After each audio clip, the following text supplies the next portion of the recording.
Alta, alta es la luna cuando empieza a esclarecer. Ella hermosa y sin ventura nunca llegué a nacer.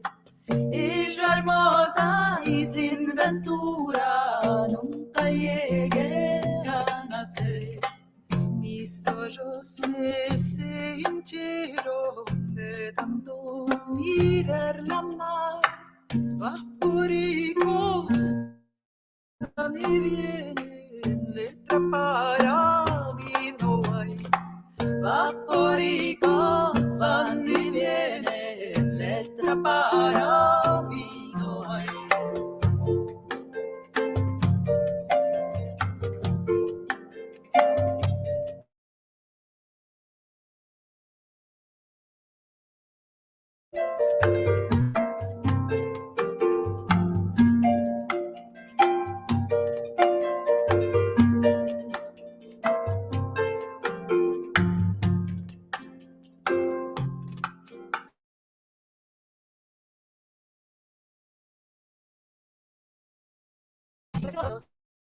Con él, la una que arrollada dos, la otra que echa sheshbesh.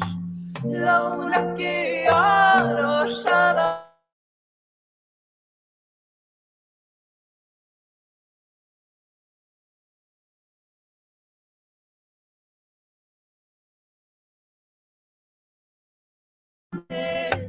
mi madre hizo colada, lo metió a detener. Mi madre hizo a detener. La, la, la, la, la, la, la, la,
la,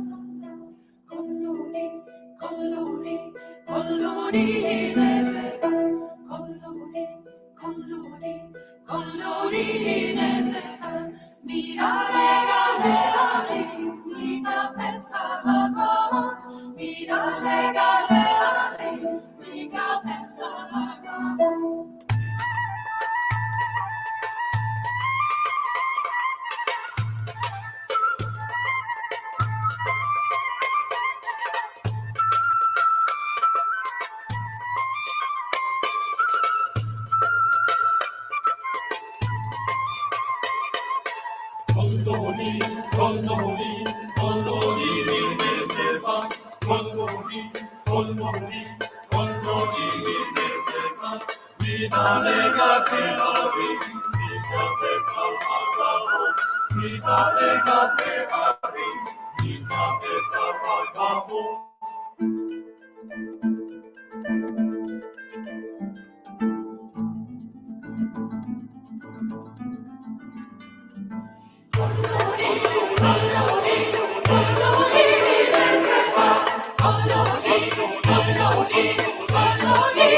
مالي راح شكوتي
الوصل بالأندلسي لم يكن طيفك إلا قلما في الكراء خلسة المختلس جادك الغيث إذا الغيث هما يا زمان الوصل بالأندلسي لم يكن طيفك إلا قلما في الكراء خلسة المختلس يا أهيل الحي من وادي الغضا بفؤادي مجلس أنت به ضاق عن صدري بكم رحب الفضاء لا أبالي شقه من غربه أهوال المقلة معسول لما جل في النفس مجال النفس سدد السهم وسمى ورمى بفؤادي نبلة المفترس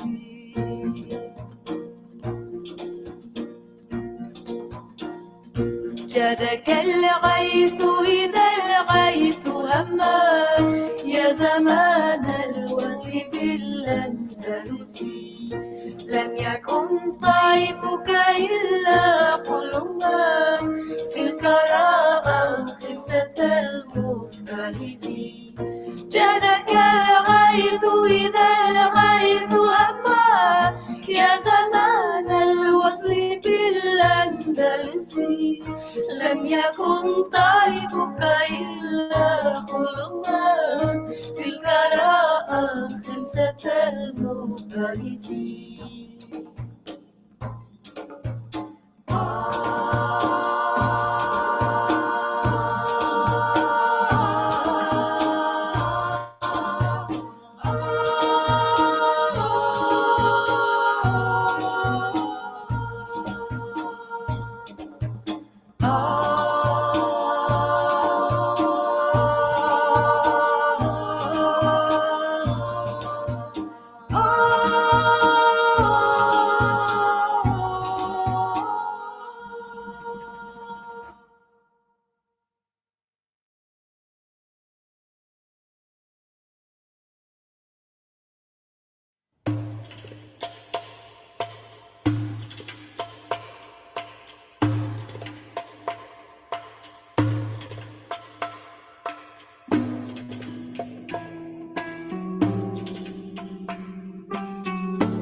שיר למעלות,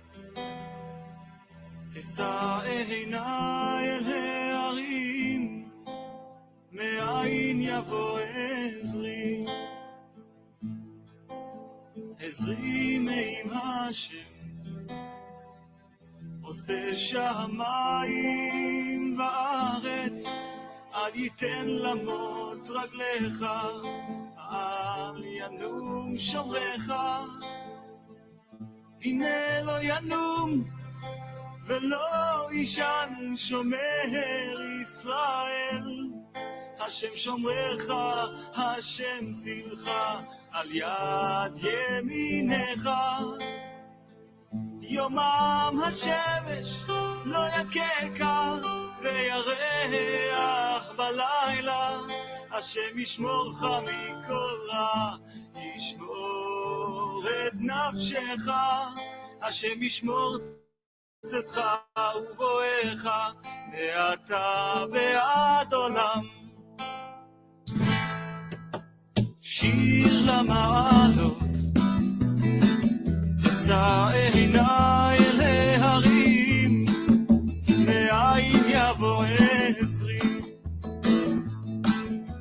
עזרי מעם השם, עושה שמיים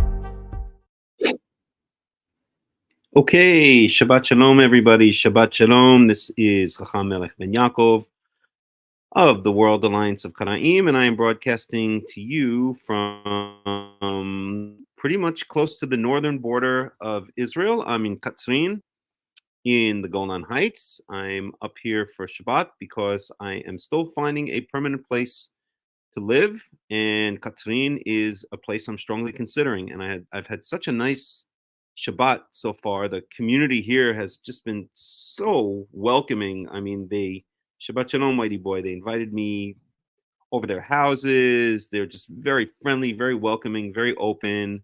The food was delicious. And so I'm really having a nice time here.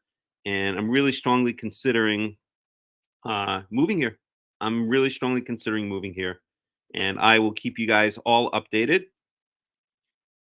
One of the things that has been delaying figuring out Shabbat Shalom, Maria Nana Mignana, one of the things that has been delaying my deciding, well, I've been in Israel now, or I returned to Israel on June 5th, 2024, so almost 2 months ago. And I've been trying to find my place here since then, and it has not been easy. I've been living with, well, I don't know if I can call them friends anymore. Former friends that I've had a lot of problems with. I won't get into any details. It's not relevant right here. But those of you who know me and speak to me on a personal basis, what I'm talking about. And really, what I've been trying to do is find the right place to be, not just for myself, but for the Karaite community, for the World Alliance of Qara'im community. Because as soon as I do find that place, I will be making an announcement that this is where we're going to start our World Alliance of Qara'im, our first World Alliance of Qara'im community. So I'm trying to find something that is good not just for myself, but I think will be good for the community as well. And Katzrin, in many ways, is actually excellent because it has a lot of the elements that are good for a community. First of all, it's not too big, it's not too small. Jerusalem is great. There must be a Karaite, a World Alliance of Qara'im community in or around the Jerusalem area at some point, but it's big, it's expensive, it's a bit overwhelming. And the place that I was staying around Jerusalem it's pretty open, but you still have to, if you want to, let's say, buy a house in that place where I was staying, you still have to go through an acceptance process and through the call it the Yeshuv, the settlement governing board. And I don't know if they'll allow or if they will accept Karaim. Who knows? Maybe so, maybe not. But Katzrin, where I'm right now, it's beautiful. It's up near the northern border. And it's a small city. There are many, many surrounding, even smaller kind of towns where people can rent. People can buy houses if they want to buy houses, or they can come here and they can start renting. And then after they've rented a place for a while and it's not too expensive to rent here, it's gotten extremely expensive in Jerusalem and in the Jerusalem area. They can come here. You can rent an apartment. You can even rent a house for a reasonable price. And then when you're ready to buy, you can buy a house. And then also there's a lot of open land. So eventually what we could do is we could set up our own Karaite, our own World Alliance of Qara'im settlements, our own World Alliance of Qara'im Yishuv settlement, where it's like our own town. It's our own Karaite town. And then maybe some people can live in Katzrin, in the city, in the small city, and some people can live out in the town. So I think this is a very, very, very good place perhaps to start the community. The only maybe disadvantage of it, really the only disadvantage of it, there are two disadvantages. Number one is that it's far away from Jerusalem. So it's kind of, I'm not used to it. I'm not saying it's a bad thing. It's just all the time I've ever lived in Israel has been in Jerusalem, and Jerusalem is the center of everything, obviously. And it's far away from Jerusalem. It's about a 2.5 hour drive from Jerusalem, but it's not that big deal. It's not that big a deal. People go down to Jerusalem all the time, and we could have regular trips down to Jerusalem. We could do all kinds of things as a community in connection to Jerusalem, and we can eventually set up another community in Jerusalem. And then people who want to live here in the Golan Heights can live here, and then people who want to live in the Jerusalem community could live there. and maybe that's the ideal situation. And who knows if that takes off, then maybe we can set up a even a third community and a fourth and a fifth and a 10th and God knows what. We'll see where it all goes. But this is what has really been delaying me. It's been about 2 months, and I have not found the place where I think that Yahweh wants me to be. Shabbat Shalom, Edin Lirange. I know who that is.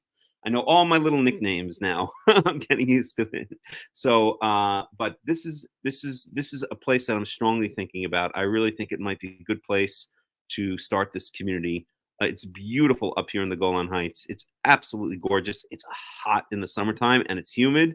It actually reminds me of New York, where I grew up, which is fine in a good way, right?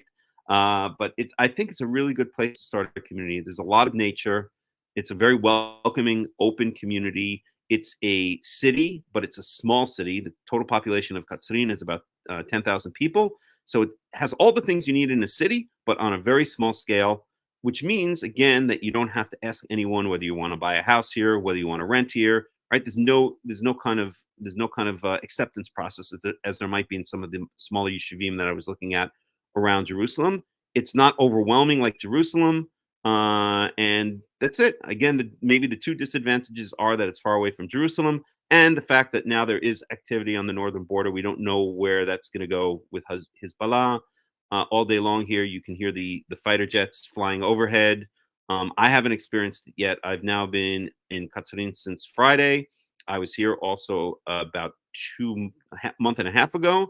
And I didn't experience any of it, but there are missiles that come in from Hezbollah. There are drones that come in from Hezbollah, and so there have been some incidents like that. You know, you have the air raid sirens going off, and people run into the bomb shelters, etc. But I think it's a really good place to start a community, and I think my next step here, if Yahweh, if it is Yahweh's will, and I think it is, I'm feeling it, is to rent a place here on a temporary basis for about a month and just really feel it out and see if this seems like the right place.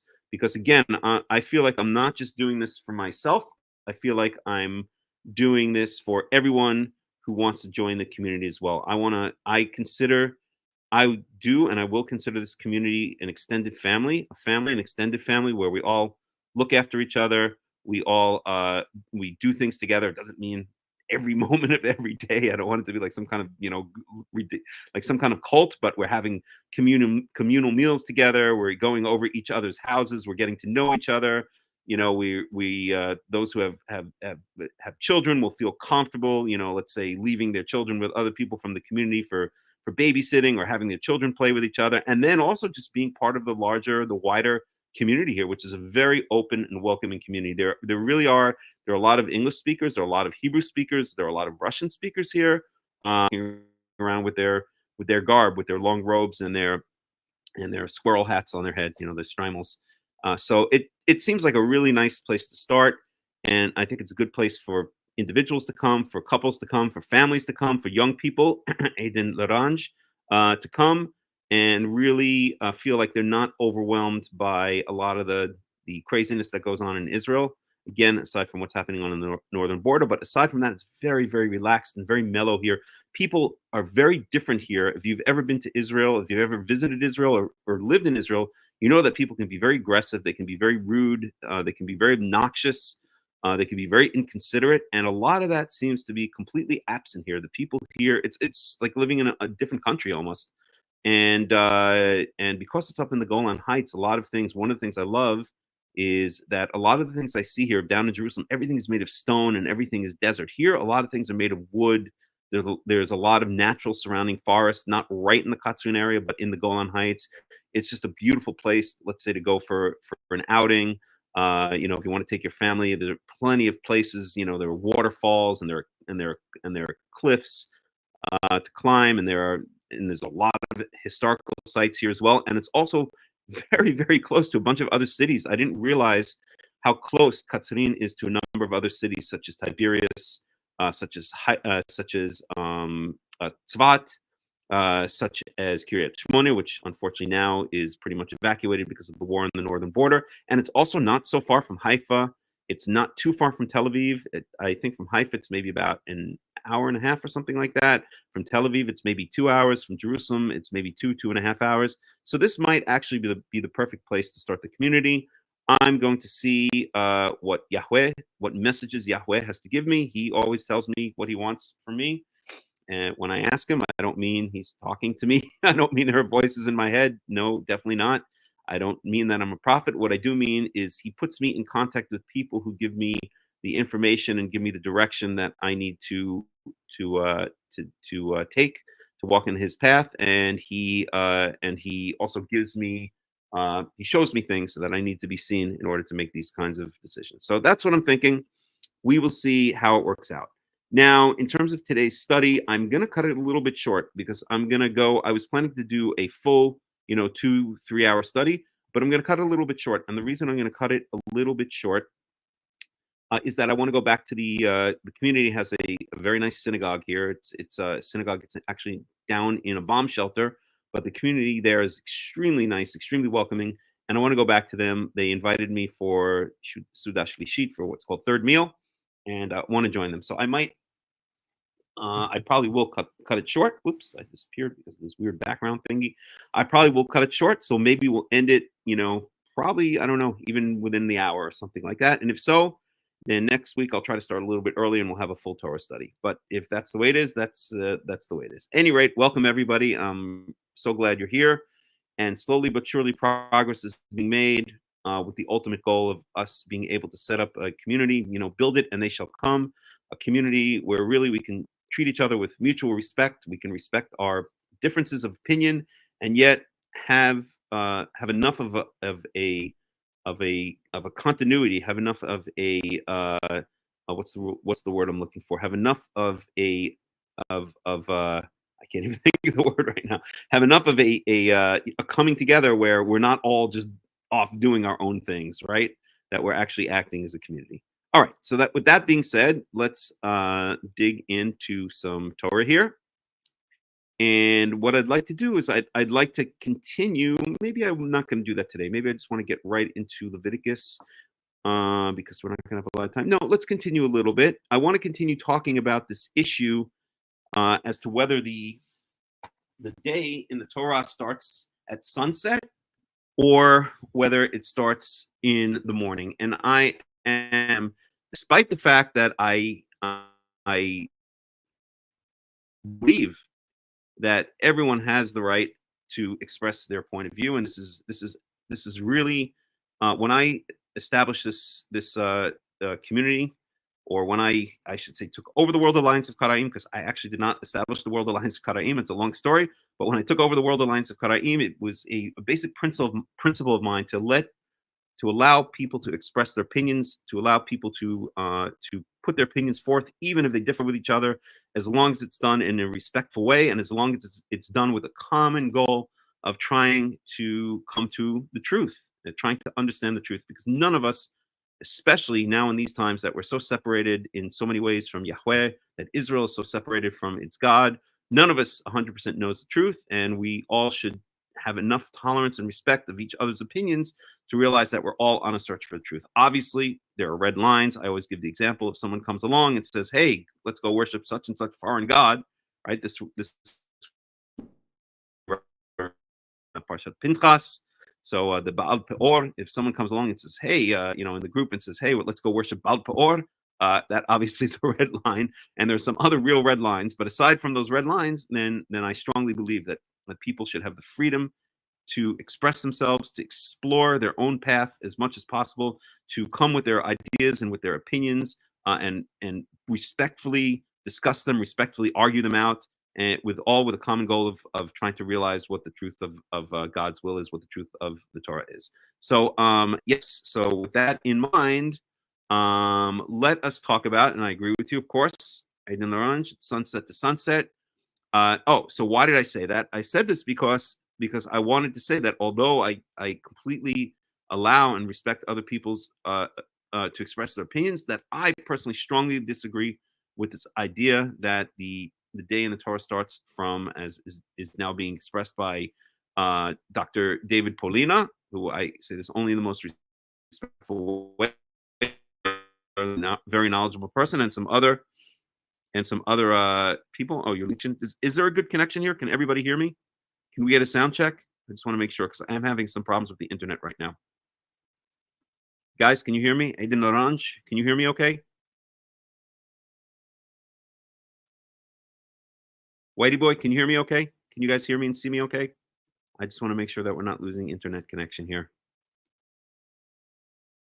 The connection is messed up. Yeah, I know it. I know it. I know it. There's nothing I can do about it. I'm not in my permanent. I could try to switch over. Hold on. I'm going to switch networks and let's see if this solves it. I may disconnect. Oh, it sounds fine. Connection is messed up. Sounds fine. I don't know what to do. All right. I'll continue and we'll see what happens. If the connection gets messed up, then please let me know. Okay. Actually, let me see if I can try to switch. Let's.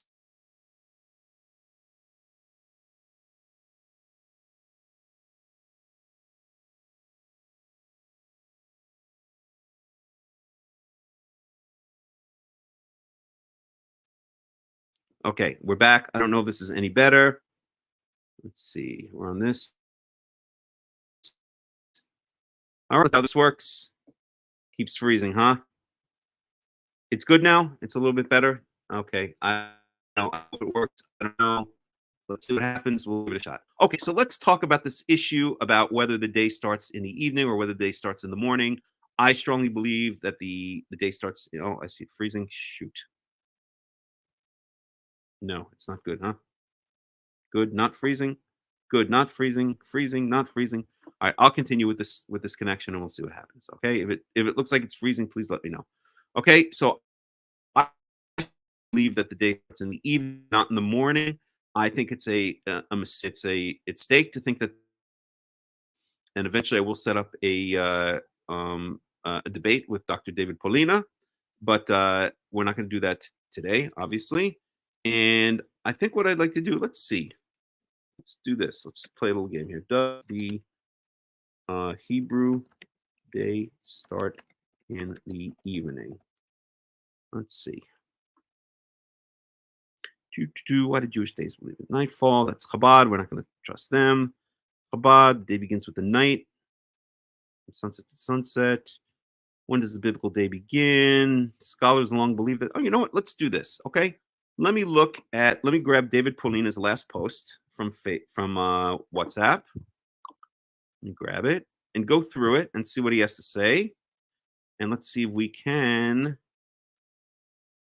through that, try to see if we can discuss it and refute it. Okay. Let me just find it here. Let's see.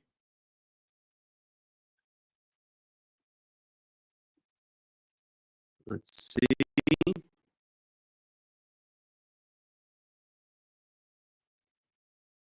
Term which is used often easy in context.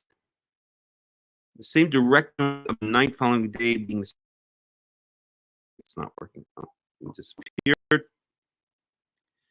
All right, let me read through David Polina's response here. Again, I'm not in any way trying to set up a debate, so this is not in any way trying to go behind his back or something like that. But let me just read through his response and see if we can speak about it a little bit. So he says here, I'm reading the message from WhatsApp.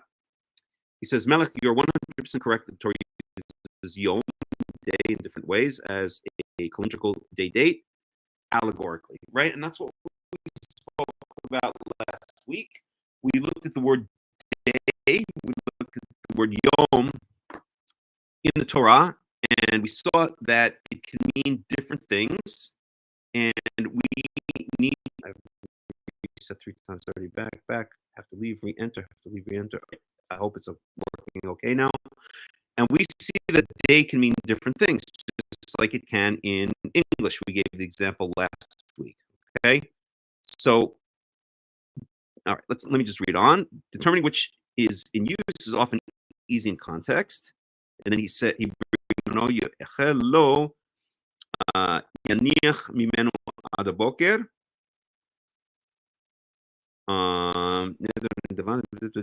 Okay, so let me just skip ahead a little bit here.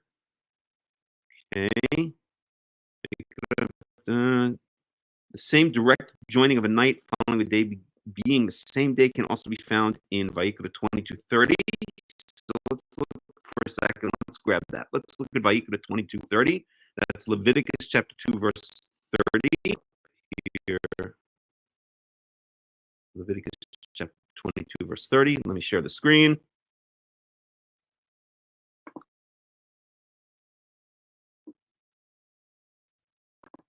So Leviticus chapter 22, verse 30. Oh, shoot. So it's not good, huh? All right. Let me go back to the other network here. Let's see if it's any better. Let's see if this is.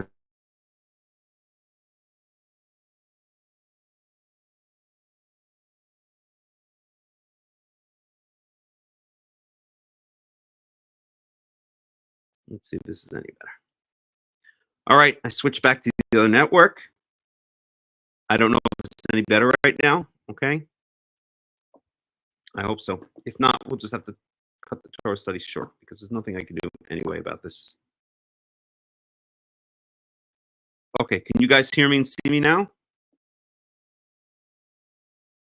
Can you guys hear me and see me now?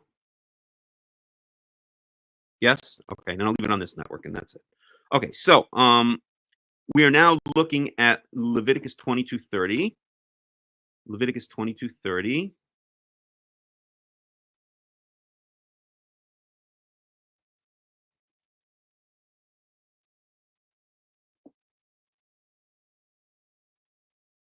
Oh boy, this network is slow too. Jeez. All right, Leviticus 22.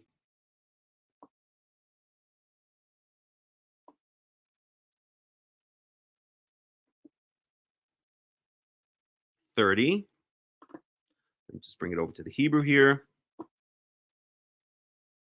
It really is annoying when there's not good network. In this day and age, we must demand excellent, high-speed internet connection wherever we are. And if we don't, we have to complain. We have to fight for our right to have high-speed internet connection in every single place on planet Earth. Okay. So we said Leviticus 22:30. Okay. So Leviticus 22 is a bunch of different things having to do with cleanliness and uncleanliness.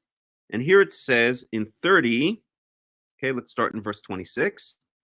We're going to read these verses here. Okay. Vaydaber Yahweh el Moshe lemor. So Yahweh said to Moses to tell him to say, Shor or keves or ez, yiwaled wa haya shiv'at yamin tachat imo miyom shemini wa hala yiratzeh lekorban ishet liyahweh.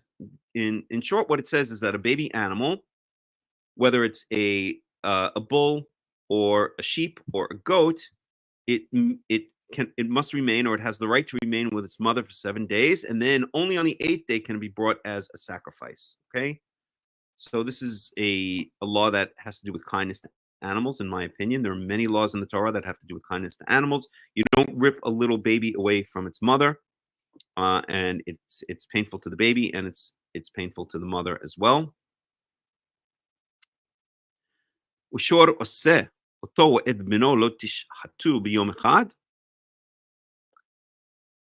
And you do not kill a bull or a sheep and its baby on the same day.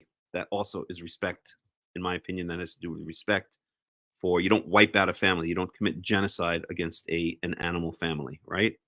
It's sad that we have to have animal sacrifices. I strongly believe that in the future there will be no more animal sacrifices, but this is the way that ancient cultures worship their gods, and the Torah never goes too far away from what human beings are capable of at any given time and place. But that's for another time and another place to discuss that. Verse 29,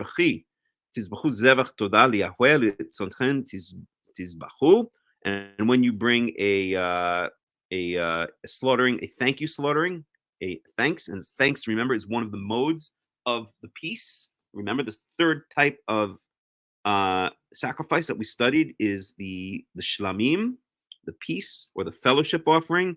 And one of the modes of that fellowship offering is the todah. It's a thank you. It's like, hey, God, I just want to check in and say thank you. You know, I want to show my gratitude for all the good things you've done for me. So you may slaughter it and at your will. And then it says in verse 30, and this is relevant to our discussion here, verse 30, "Biyomahu ye'echel lo totiru mimenu ad boker ani Yahweh, u'shemartem mitzvotai v'asitem otam ani Yahweh." Okay, you shall eat it on that day, or Biyomahu ye'echel, it shall be eaten on that day. In other words, on the day that you bring the thank you offering, okay, it shall be eaten on that day, lo totiru mimenu ad boker, and you are not allowed to let it sit around until the morning. Why? Why you're not allowed to let this thank you sacrifice sit around until the morning? That would be disrespectful. It's going to start getting rancid. Just like I had a friend or a former friend that cooked or that smoked some fish and then let it sit around for a week and then fed it to me and then got insulted when I wouldn't finish it because it was completely rancid. Okay, you don't let salmon sit around in a refrigerator for 7 days. It actually is dangerous. And likewise, it is disrespectful for Yahweh's sacrifices to let them sit around. These are meat sacrifices. You don't let them sit around for too long because it's going to start going bad, and that is disrespectful to Yahweh's sacrifices. So biyomahu, so on that day, yechel, it shall be eaten. Lo tutiru mimenu ad boker. Do not allow it to sit around. Do not let it to sit. Allow it to sit until the following morning. Literally, it says until morning. And I will do a literal translation so we can see where I'm extrapolating and what the words of the Torah are actually saying. Ani Yahweh. And why is this important? Okay, because we see here that the use of day does not mean from sunrise until sunset. Marisa, please pay attention here. This is relevant to you. Okay, this is saying, and I will translate. Let me do a literal translation. Biyomahu, on that day. Ba yom hahu, yom is day. Ba yom hahu yechel, on that day it shall be eaten. Lo tutiru mimenu, do not allow it to remain, or do not allow anything to remain of it ad boker, until the morning. Ani Yahweh, I am Yahweh. Okay, so what is clear here, or what this commandment is telling us, is that okay, you go on a Wednesday at, let's say, 3 o'clock in the afternoon or 11 o'clock in the morning. It doesn't matter. You bring your thank you sacrifice, and we know that for a thank you sacrifice, again, is one of the modes of the shlamim, of the fellowship offering, of the peace offering. And for this mode, okay, or for this peace offering, for this type of peace offering, the person who brings it eats part of it. Part goes to the Kohanim. We learned about this back at the beginning of Leviticus, and part of it is eaten by the person who brings it. So this sacrifice is to be eaten by the person who brings it, and also by the Kohanim. When? On that same day. But what does it mean on that same day? It doesn't mean before sunset, right? Because it's explicit here. It doesn't mean that if you bring it at 11 o'clock in the morning, it has to be eaten by the time the sun goes down, even though it uses here the word day. On that day, okay? What it says here is that it has to be eaten on that day, and nothing should be left over until the morning, meaning the following morning. So if you eat it before sunset, it's fine. If you eat it at 11 o'clock at night, it's fine. If you eat it at 3:30 in the morning, you want to have a little late night snack, you want to raid the fridge and eat your Thanksgiving offering, not a problem, okay? But once the sun rises in the morning, ad boker, and specifically boker, okay, means the moment that the sun peeks out over the eastern horizon, okay? Boker comes from the underlying Hebrew root to shine, okay?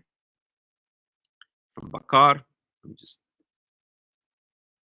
actually clarify that. I don't like to say things that are incorrect. I don't see here, so I'm going to put that with a question mark from what I remember. The root to properly break forth, to break forth. So there we go, okay? That's the way they're saying it in the Strongs, okay? So to break forth, okay? Let's go with that. So boker means the breaking forth, the shining, the initial shining of the sun in the morning. That's what boker means. It's the moment that the sun peaks above the eastern horizon, okay? And once that happens, you are no longer allowed to eat it. This is now the beginning of the new day. But when did the previous day start, and when did the previous day end? Okay, the previous day started at the previous boker, at the previous sunrise, but it didn't end until the following sunrise. So here we have the use of the word yom, which means day. Okay, not meaning from sunrise to sunset, but meaning from sunrise to the following sunrise. Okay, so this is an extended use of the word yom, because the basic meaning of the word yom is from sunrise to sunset. It's the moment that the sun peeks out over the eastern horizon until the moment that the orb of the sun disappears below the western horizon. That is indeed, and I agree with, of course, agree with David Polina on this. That is the basic meaning of the day of the word yom. That's what yom means. Okay, but in the Torah, as I've said many times, there are basic meanings and there are extended meanings. And extended meanings, there could be multiple extended meanings, and then there could be extended meanings of extended meanings, meaning you can take in a meaning that's beyond the extended meaning, and that could be a further extended meaning, or even a poetic, or even an allegorical meaning. That's the way biblical Hebrew works. It's a very complex. It's very complex. It's layers of meaning, layers of complexity. Not that different from English, as I gave the example last week. Day can mean also a bunch of different things in English, right? Day in its, I mean, it's very similar actually to English. Day in its basic definition in English means also from the time when the sun is out. That's what day means. It's daytime out, right? It means the sun is shining somewhere, unless it's cloudy, right? But by extension, what is a day? A day can mean a 24-hour period, right? Or even poetically, a day can mean, it was a, I don't know, let's say, the day of the day of the day of, I don't know, the day of reckoning or something like that. Okay, that can mean like a period of reckoning, right? So it's not that different from the English. And this is where the mistake comes. This is where, correct, that verse proves that Yom doesn't mean from sunset.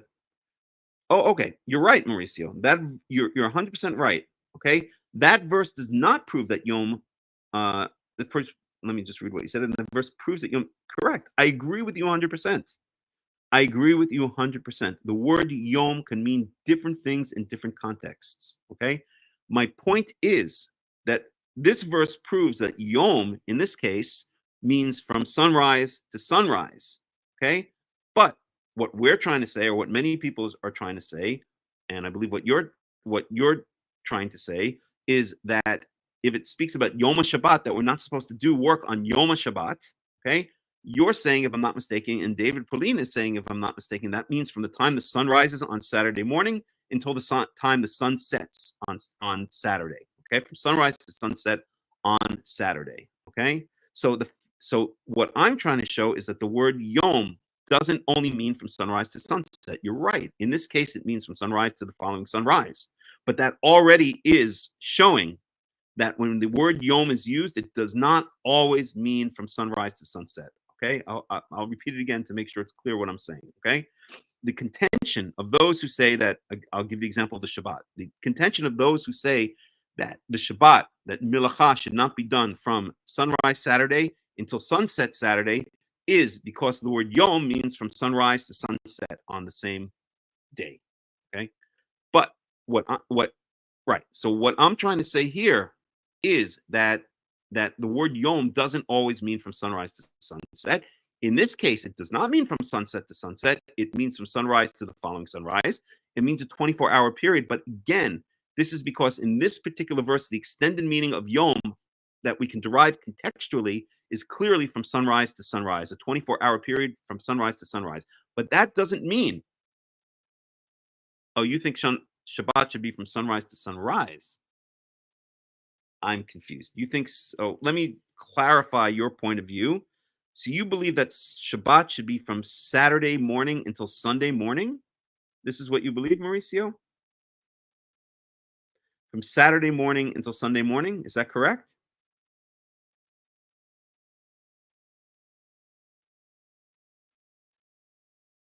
Waiting for your response. Hello?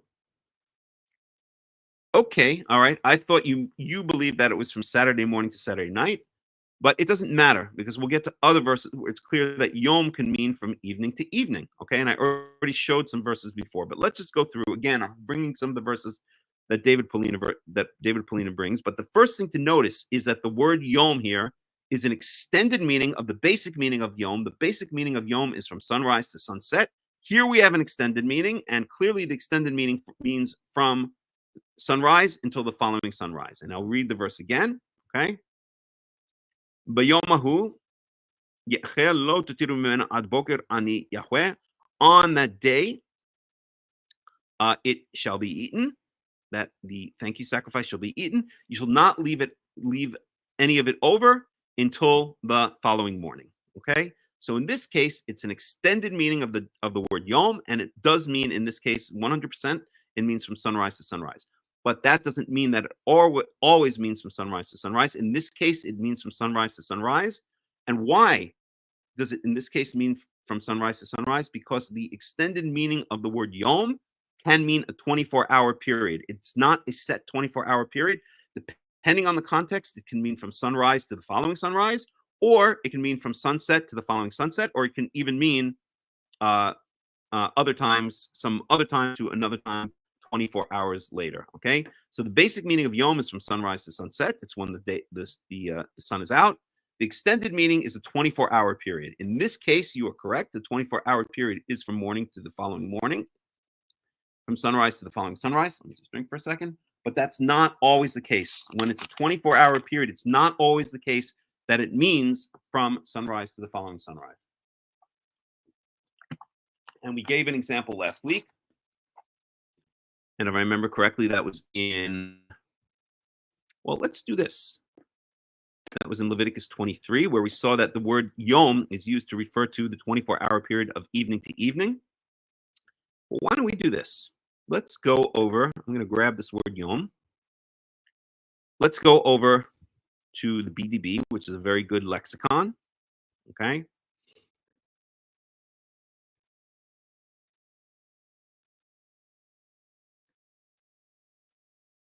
Okay, so let's grab this. How about this? Here's an example. How about, let's go 1 Kings 19:4. Here's an example of where the word yom does not mean from sunrise to sunrise. Okay, let me bring up the chapter. Let me bring up the entire chapter. This is 1 Kings chapter 19.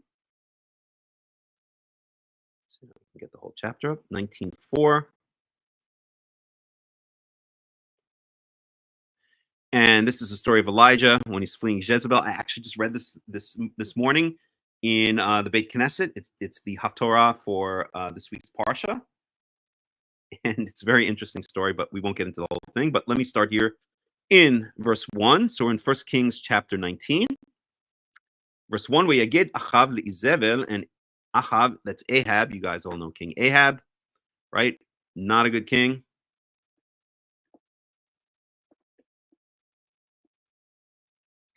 So you're saying that's Polina's position, but I guess we differ on that. Polina's expressed in the past that he thinks Shabbat should be 12 hours long, but I disagree with that. It should be a 24-hour period. Okay, fair enough. But I would like to show you here, Mauricio, that when the word yom is used, it does not necessarily mean. So you want to say, I'm going to show you here that the word yom does not can mean a 24-hour period, but does not always mean from sunrise to sunrise. Let's look at this. Verse 1, V'yaged Achav le'Izebel, Ahab, King Ahab said to Izebel, to Jezebel, Et kol asher asa Eliyahu, Ahab told Jezebel all that Elijah had done, with kol asher harag et kol nevi'im b'cherev, and how he had killed all of the prophets of what? Of the Baal, of the false god, the Baal, b'cherev, with the sword. Verse 2.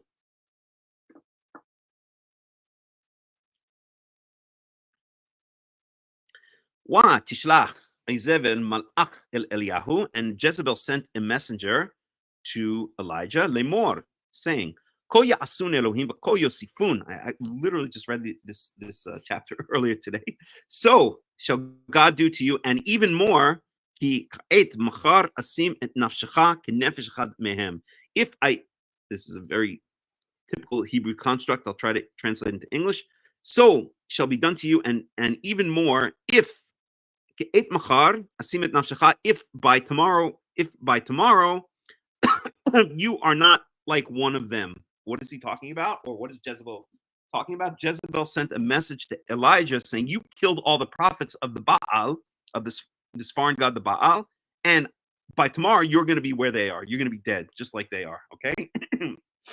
And God is going to do this and even more, okay? Or let God do this and even more if you're not dead by tomorrow, okay? Verse 3.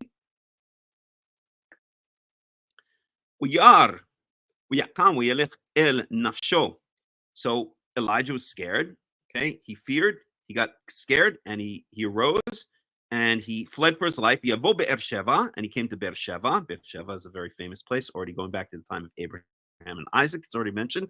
Asher Yehuda, which is in the province, in the tribe of, in the territory of Judah. And he left his servant boy there.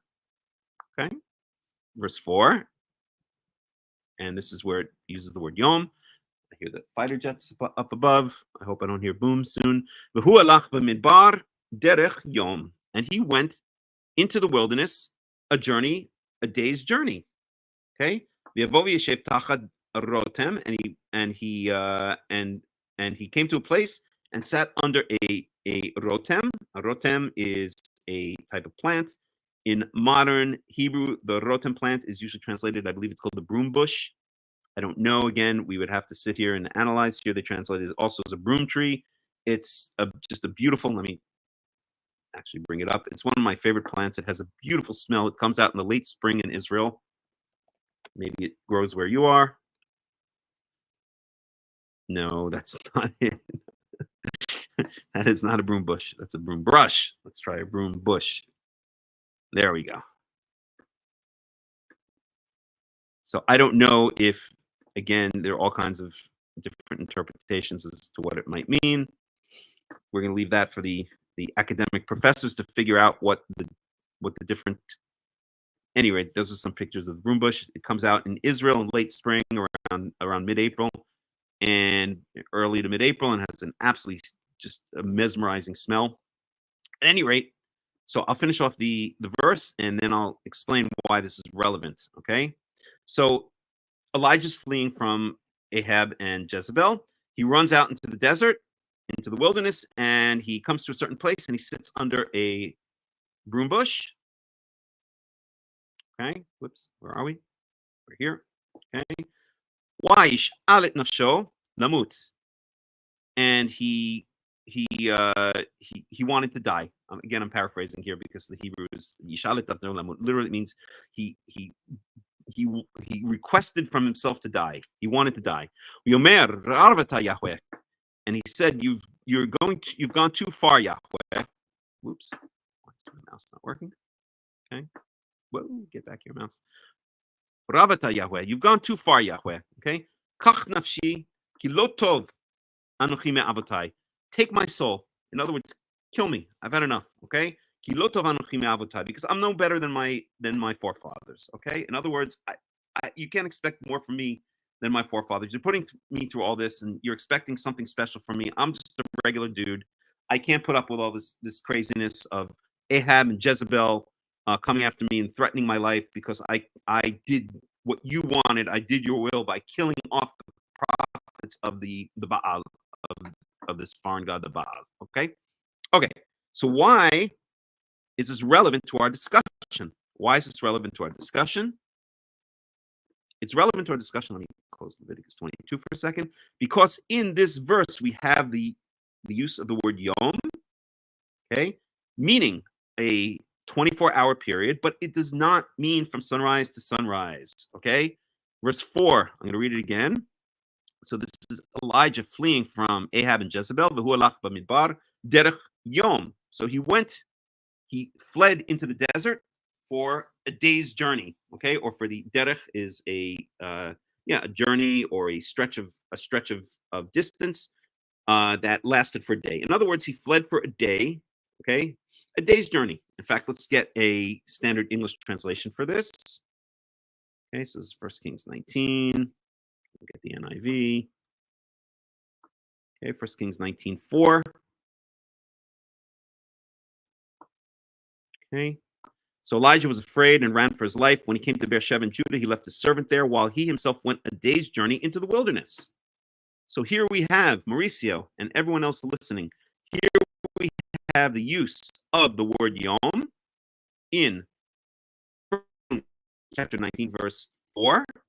Okay, we have the word Yom, and it means a 24-hour period, but it does not mean a 24-hour period from sunrise to sunrise. It doesn't mean that the second that the sun rose over the eastern horizon, Elijah fled into the desert, and then he stopped fleeing into the desert the next day, the next time that the sun rose over the eastern horizon. Okay, so this is an extended meaning of the word Yom, which clearly means a 24-hour or approximately 24-hour period, but in no way, shape, or form implies from this verse that it means from sunrise to sunrise. It just means a 24-hour period.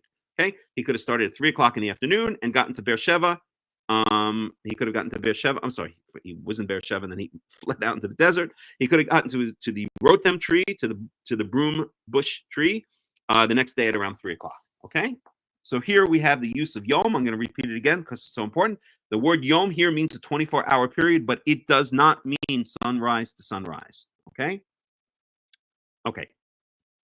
And there are many other examples of that. Okay. Maybe we should grab one more.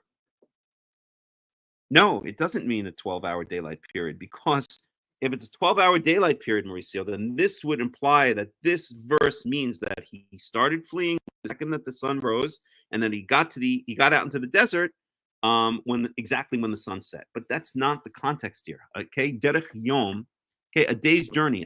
Even if we say it in English, okay, I'm leaving tomorrow at 2 o'clock on my horse, and it's a day's journey until I get to my destination. If I say that, when does that imply that I'm going to get to my destination? It means I'm going to get to my destination the following day at around 2 o'clock in the afternoon. Okay, and that's exactly what this is saying here. And I believe that Dr. David Polina would agree with me on that. Okay, so another extended use of the word Yom is a 24-hour period, not necessarily meaning from sunrise to sunrise.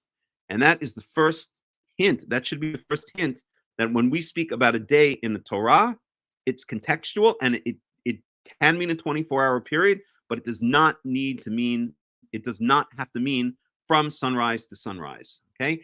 In the case of Leviticus 22, okay, that we saw with the Todah offering, we saw with the thank you offering, it meant specifically from sunrise to sunrise. Okay, because that was the context there. We saw that specifically means from sunrise to sunrise, but by further extension, it means a 24-hour period.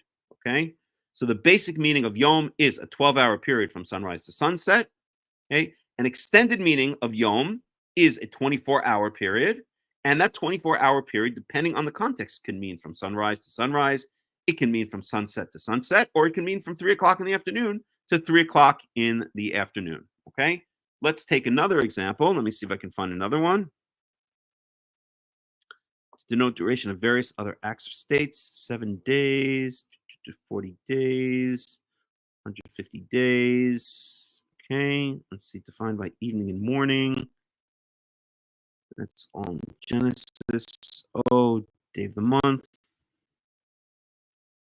I don't know. Let's see which one I want to use as an example. Working day. I'm going to pick one randomly. Okay. Day as opposed to night. The day is still high, not near its end. Call it a day. Let's go down here to denote the. Let's go to Genesis. I don't know. Let's go to 1 Kings 8:65, since we're already in 1 Kings. I don't know what meaning is going to be here, but let's take a look.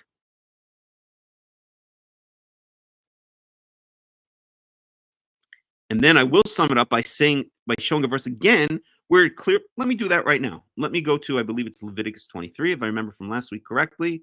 If we go to Leviticus 23,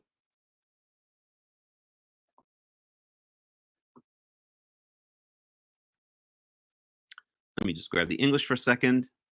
Ooh, I have to get going soon. I think I'm going to cut the study short because I do want to get to the synagogue. But let me just say this point, okay?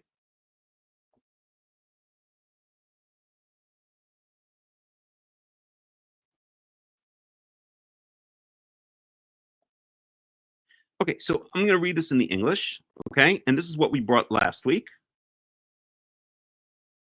So here we have, okay, so Yahweh said to Moses, the 10th day of the 7th month is the Day of Atonement. Yotz Yom Kippur, Yom HaKippurim. Hold a sacred assembly and deny yourselves and present a food offering to Yahweh. Do not do any work on that day. Okay, and we can look at this in the Hebrew.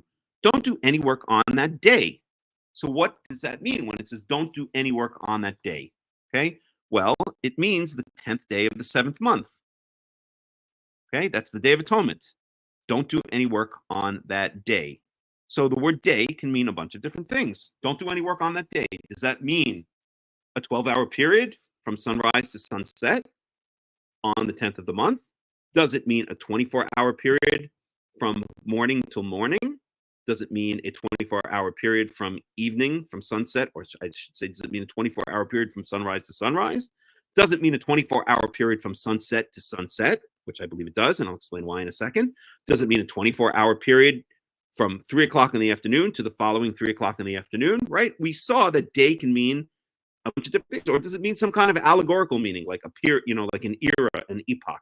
Well, it clearly doesn't mean that here, okay? We can assume that it either means a 12-hour period from sunrise to sunset, or it means a 24-hour period, and therefore it could either be from sunrise to the following sunrise, sunset to the following sunset, or some other 24-hour period, let's say 2 o'clock in the afternoon to the following 2 o'clock in the afternoon. So it's our job as Karaites, it's our job as Chapseu Shapir Be'oraita, as searching well in the scriptures, the basic motto of Karaism. It is our job to figure out which meaning of day is being spoken about here. But we have some further information, okay? Do not do any work on that day, because it is the Day of Atonement, Yom HaKippurim, when atonement is made for you before the Lord your God. I'm going to skip ahead a little bit, okay? You shall not do any work at all, okay, when on that day, okay? It is a day of Sabbath rest to you. You must deny yourselves when on that day. When is that day? From the evening of the 9th day of the month until the following evening you are to observe your Sabbath. Okay? This clearly proves, this paragraph, this set of verses clearly proves that the word day, and I'm doing it in the English, we can look at it just as easily in the Hebrew, but I'm going to stop the study soon because I want to go to the Beit Knesset. I want to go to the synagogue here in Katzrin. This clearly proves that the word day, okay, in this context, okay, means, it says here, from the evening of the 9th day of the month until the following evening you were to observe your Sabbath. The word day here, okay, is clearly a 24-hour period because it says so. From the evening of the 9th day of the month until the following evening you were to observe your Sabbath. Okay, when is the Sabbath? It's on that day, okay? The 10th day of the 7th month. Let's look at all the occurrences of the word day. The 10th day of this 7th month. But what is the 10th day of the 7th month? It's from the evening of the 9th day of the month until the following evening you were to observe your Sabbath, okay? Blah, blah, blah. Do not do any work on that day. Don't do any work, right? It's like a Sabbath. You don't do work on the Sabbath. When are you not supposed to do work? It doesn't say don't do work from sunrise to sunset. It doesn't say don't do work from sunrise to the following sunrise. It says explicitly in verse 32, from the evening of the 9th day of the month until the following evening you were to observe the Sabbath, okay? Don't do any work on that day. So clearly here, the word day, given its context or given the information or in light of the information that we're, in light, no pun intended, of the information that were given to clarify what the meaning of the word day is here, it's very clear. The word day means from the evening until the following evening. This proves that the word day can mean from evening to evening. Okay? Again, those who do not deny themselves on that day. What is the day? It is from the evening of the 9th month until the following evening. Okay? That's when you're supposed to rest or not do any work. That's when you're supposed to deny yourself, meaning fast. Okay? Those who do not deny themselves on that day must be cut off from the people. I will destroy from among their people anyone who does any work on that day.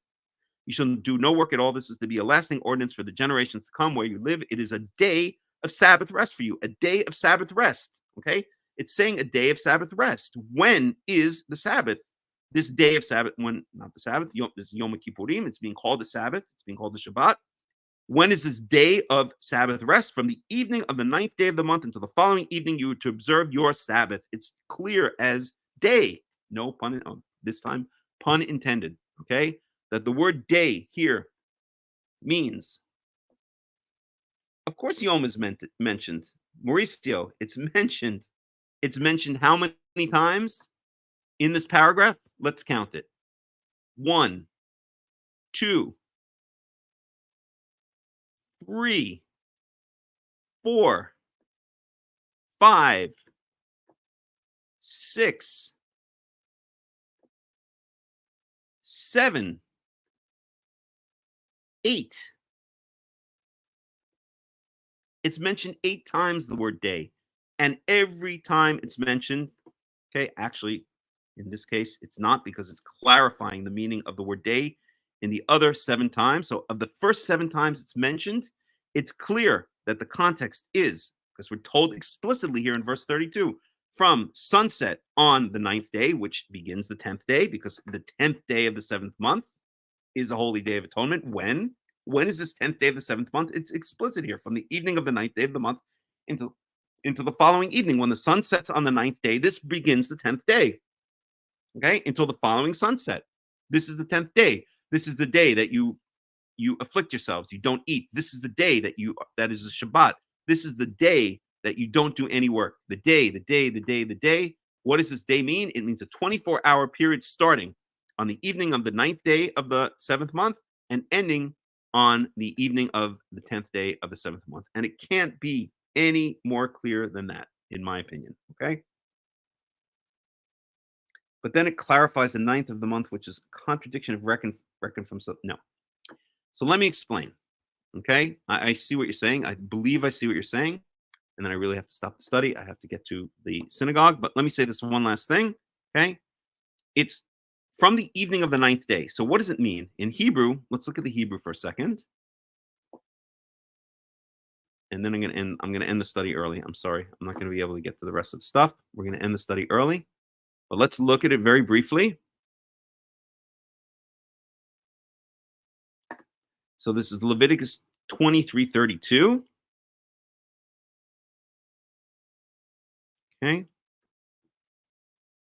Shabbat Shabbaton hu lechem is a Shabbat of total rest, or it is a total Shabbat. Remember, repetition means emphasis in the Torah. Va'anitem et nafshotechem, and you shall afflict your souls, which is the Torah's way of saying fast, do not eat, and probably do not drink. Okay. But Tisha lechodesh ba'erev, on the 9th day of the month, ba'erev. What does it mean ba'erev? The erev, okay, we have to talk about what this word means. The word erev means the point in time when the sun dips below the western horizon. It's what we call in English dusk. Okay, dusk. Again, erev comes from the underlying root ayin resh vet, which means the mixing time. So it's the time that's not quite day and not quite night. Okay, because once the sun sets, it's not completely dark. Once the sun sets, it takes approximately, in most parts of the world that most humans live, takes about an hour until it reaches maximal darkness. Okay, but that moment that kicks off this mixing time is the moment that the sun sets below the western horizon. That's the end of Yom. That's the end of the day in its basic meaning, not in its extended meaning, and the beginning of the mixing period, the 1 hour mixing period where it's not quite day and it's not quite night.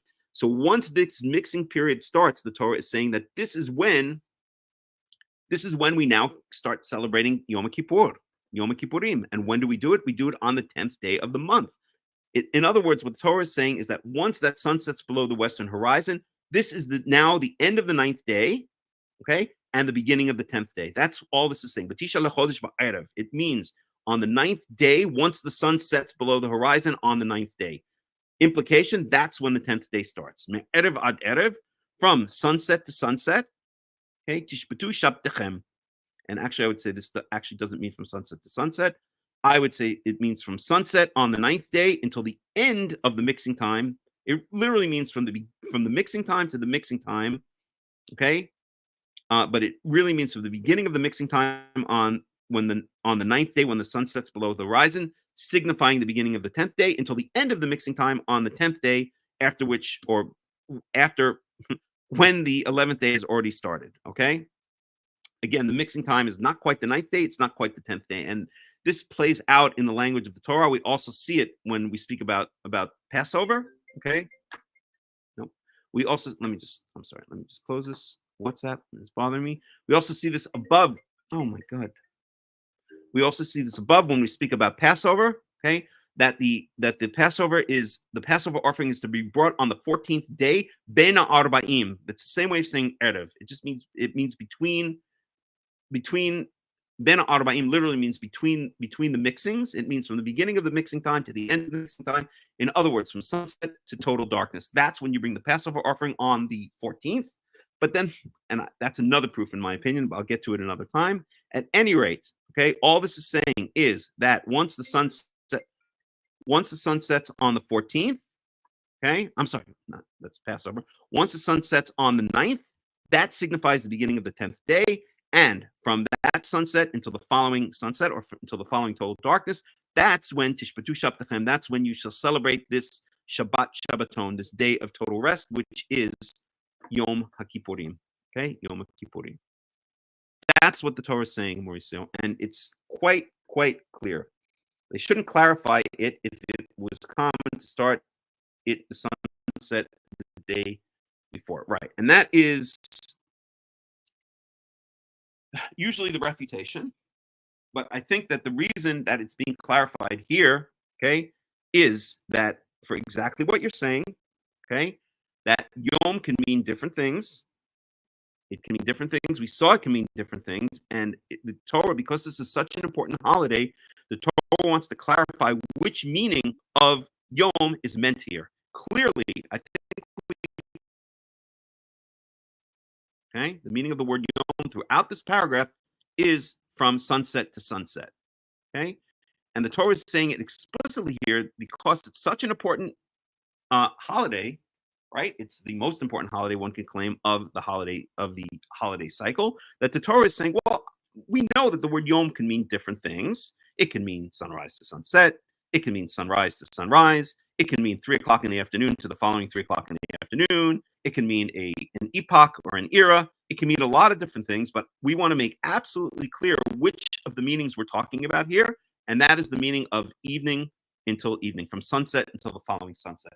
That doesn't mean that when it speaks about Yom HaShabbat, that doesn't mean that this is somehow proving that when it says Yom HaShabbat, just because it doesn't clarify that the Shabbat is from evening to evening, okay, and maybe we can even find a clarification. I would have to look through all of the mentions of the word Shabbat. We might find evidence that the Torah actually does show that it's from evening to evening, but for now, let's say that it doesn't. Okay, it doesn't contradict, or it's not a contradiction that just because it explicitly says in the case of Yom Kippurim which meaning of Yom is meant here, that just because it says that it means that the meaning of Yom Shabbat is a different meaning. It could and is also the same meaning. What these verses prove is that one of the meanings of the day, of the word Yom, is from sunset to sunset. I claim that when it speaks about Yom HaShabbat, when it speaks about the day of the Shabbat, that it is also the same meaning, from sunset to sunset, or more technically, from sunset to total darkness the following day. When it speaks about the other holidays, it's also from sunset to sunset. When I say sunset to sunset, I really mean until total darkness the next day. It's about a 25-hour period. It doesn't matter. I'm just going to say sunset to sunset. This verse proves without a doubt that one of the extended meanings of the word Yom is sunset to sunset. Okay, and it's incorrect to say that just because when it says when the Shabbat says, or when it speaks about Yom HaShabbat, that it doesn't explicitly say from sunset to sunset, that means it's not from sunset to sunset. This is the mistake. This is the flaw. One of the extended meanings of the word Yom is indeed sunset to sunset, and therefore I claim that when it speaks about Yom in general as a 24-hour period, if it's speaking about a holiday or a day where it's not clarified exactly what it means, that it means also from sunset to sunset. Okay? And I'm going to end it with this.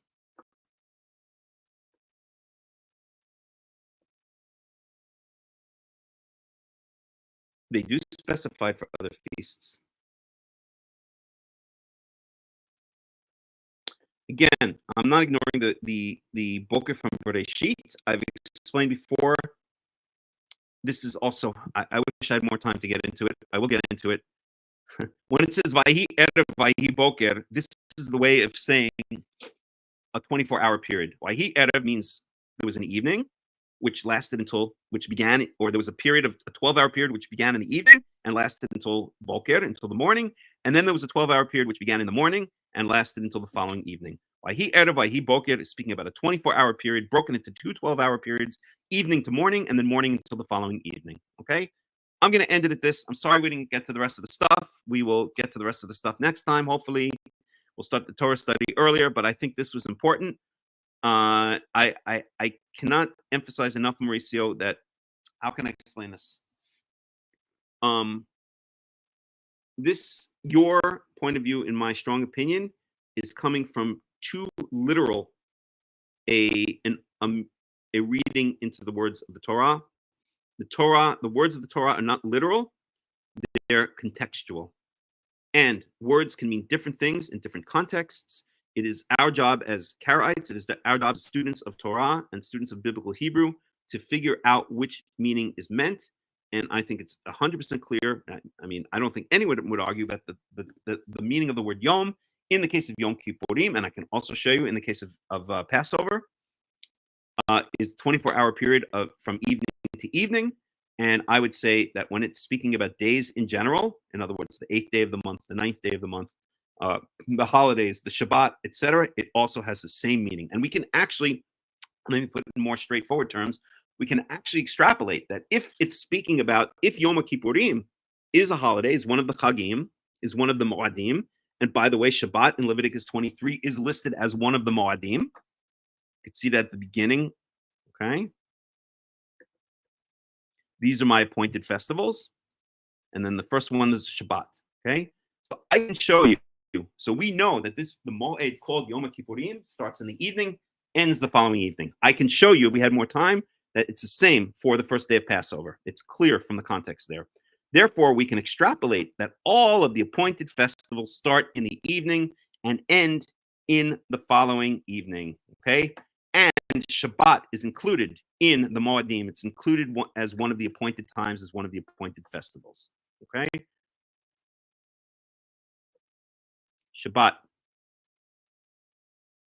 Festival of Unleavened Bread. Shavuot. This is Shavuot. Shavuot.